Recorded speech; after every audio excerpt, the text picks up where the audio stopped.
Hello everybody. This is going to be installment number 2 of the temperament of a pipe smoker, or at least my guess at what a temperament of a pipe smoker is. And in this video I am going to talk about the 3 areas of temperament that we within my organization find the most useful in working with people. And so really the 3 areas of temperament that come out on the assessment after we've given that. And so that's what I'm going to tell you about today. But first, a little housekeeping. I'm smoking the Savinelli that my wife gave me when we got married. And in this Savinelli I'm smoking some of that Crown Royal tobacco, which is one of the house blends from the tinderbox. I realize this video is becoming quite random. But then again, that's sort of the typical of my videos, I suppose. But I want to say a few things before I get into the whole temperament. First of all, I have gained several new subscribers over the last few weeks. And I want to say thank you to each and every one of the people who have subscribed to my channel. I'm terribly flattered and very surprised, but nonetheless very, very appreciative. And I'd like to give a shout out real quick. And I would ask that all the people who subscribe to this channel go and check this guy out. And his name is Tabs. Oh great, I forgot his number. I'll have to look that up. But it's TABBZ, and then there's some numbers, and I can't recall what they are. I should have wrote it down. But Tabs is doing a not only his regular pipe videos, but a top 10 of the week. It's really good. It's very interesting. And the more people that subscribe to it, the more people he'll be able to add to his list. But it's really interesting. He does a great job, and I will put a link down in the description bar for Tabs. And great guy, young kid. I'm sorry, Tabs, you're not a kid. Young man, lives in. I keep doing that. You get my age. Anybody under 30 is a kid. But he's a young man who lives in the UK. Just really nice guy. I can just tell. And really throws his heart into doing this update, and it's called the Briar Bowl, and it's great. It's great fun to watch, and it gives you an opportunity if you've missed some videos or you don't have enough time to see all the videos. He kind of hits the highlights, and it might give you some direction on where you would like to go with that. Second thing, if you've made a comment on one of my videos and I haven't responded, please forgive me, because I just figured something out, and I don't know if everybody has this problem, or if it is a problem, or it's just part of YouTube. But I've noticed that, I'll go and check my inbox, and they'll say I have a comment, so I'll click on that comment and go to that video to respond. And I'll see that there's a half a dozen other comments there that didn't show up. And I had one the other day that I went to the video, and it's an older video, and somebody had commented 3 weeks ago, and I had no idea it was there. So if I don't respond to one of your comments, it's because of that, and it's not because I'm being rude or ignoring you, and I do apologize if that's happened. So, temperament. Our temperaments are inborn, as I mentioned before. But that doesn't necessarily mean that they are manifest into our lives. And how we express or don't express our temperament is affected by outward things, outwardly our environment, so to speak. Our education, our backgrounds, our upbringing, religious faith, that sort of thing plays a role in whether or not we feel free in expressing ourselves within the confines of our temperaments, or if we have to suppress that natural tendency. An example might be, let's say that you have a very gregarious type of temperament, and I'll talk about the various temperaments, and there is a particular temperament that is very gregarious.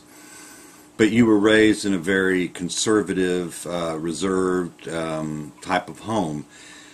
You may have basically been taught that your natural tendencies are somehow wrong. And so you spend a great deal of energy trying to be reserved in your actions, in your clothing, in your thoughts, and that sort of thing. And of course, by doing that, you cause conflicts, internal conflicts.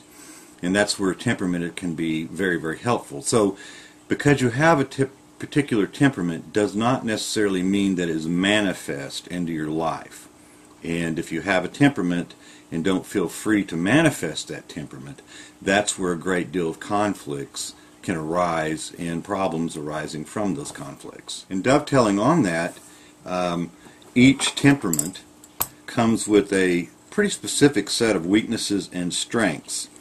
And if you're unaware of what your temperament is, you may actually be working on areas of your life thinking they're a weakness when in fact they are just part of your temperament.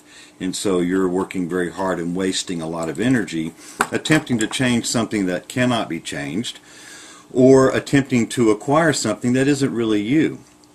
And so by knowing your temperament, you can figure out what these strengths and weaknesses are, and work on the weaknesses, and you can increase the strengths of these. But the three areas that we really focus on, and they all deal with relationships, are inclusion, control, and affection. Why do we focus so much on relationships? Simply put, as I stated before, relationships are what we were created for. Why are we created for relationships? Because it's a reflection of what God is.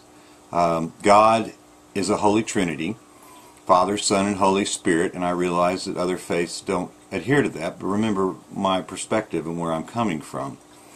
And what God is a relationship bound in love, and that's what we were created for, is to have relationships.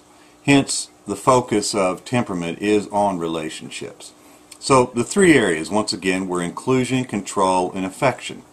And basically put, inclusion is the need to establish and maintain a satisfactory relationship with people in areas of surface relationships, associations, and socializations, going to parties, social gatherings, and people who come in and out of our lives every day. Basically, you can ask one or two questions, or both. How many people do I approach for socializing, and how many people do I want to approach me for socializing? So you can see this is not dealing with our deep, loving relationships. I'll get to that in a second. It's really just our daily lives, interacting.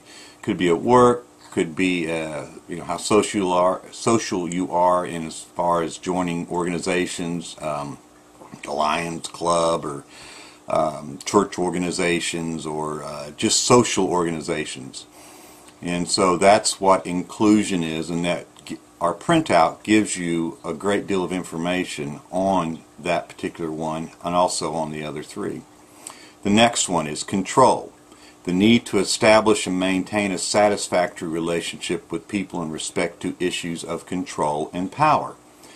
How many people do I want to control is a question we ask, and how many people will I allow to control me? And as we go through life, we will find out that some of us like a great deal of control. We usually call them control freaks, but there's also a temperament name for that.